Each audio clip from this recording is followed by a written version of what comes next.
What is going on, guys? It's Triple G here, back with another Borderlands 3 video, and today we're going to be going through the Zane buffs that have appeared in this week's patch. So along with the Bloody Harvest and some changes to weapon buffs, Zane has got some treatment to go through his diversity in his skill trees, guys. Let's get straight into this. If you enjoyed this video, please consider subscribing to the channel or join us over on Twitch. We stream 5 times a week. Otherwise, let's get straight into it. So first up we have Cold Bore, which is increased damage bonus. This skill only provides extra damage on the first bullet of a weapon swap. This bonus happens infrequently by nature, so we have massively buffed the damage. With this change, we are interested to see new builds centered around small magazine size, sniper rifles, and more. This is a really interesting change. I'm excited to see what type of builds we can get from this. The second change on the list is a really interesting one, and this is a change to Duct Tape mod. What they've done here is they've decreased the grenade cooldown by half. So previously the cooldown was 8 seconds, it's actually going to be changing to 4 seconds.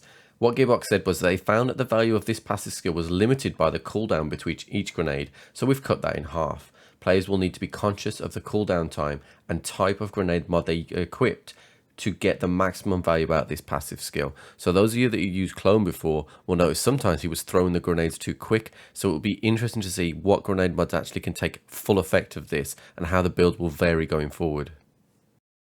So moving on then, we move to Like a Ghost. Now Like a Ghost is a really interesting one.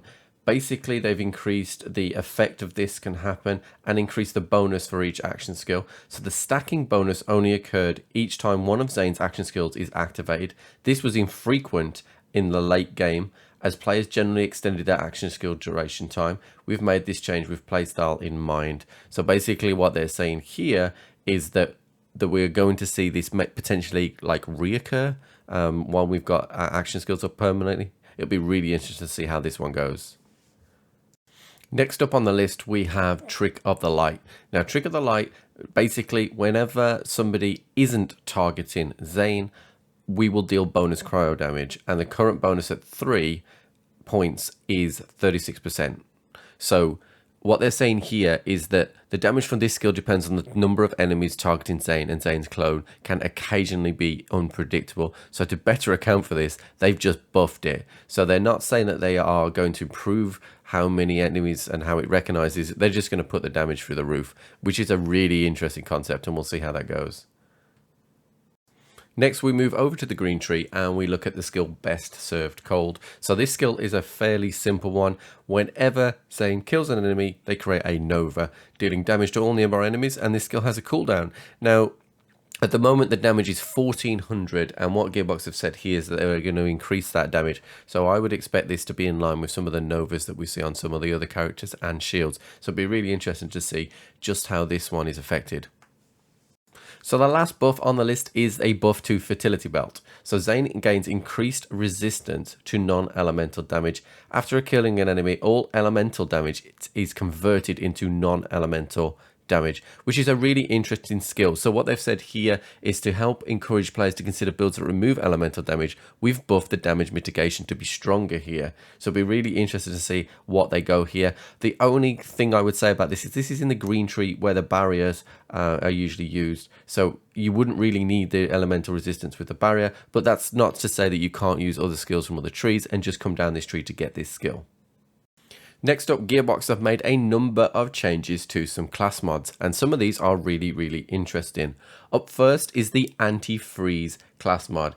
They are going to add increased movement speed while taking cryo damage. Those of you that are familiar with the AntiFreeze will know that this is a boss killer kind of thing, but there is no skill in the game currently that gives increased movement speed while taking cryo damage. Cryo damage slows everybody, so let's see what this does for this class mod going forward.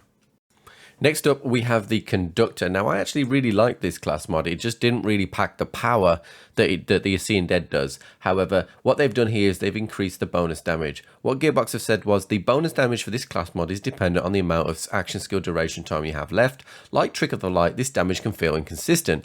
We have increased the damage bonus to provide more reliable damage. I really enjoyed this because you could mix shock damage and cryo damage and radiation damage, maybe on a redistributor, all into one, which made it very effective.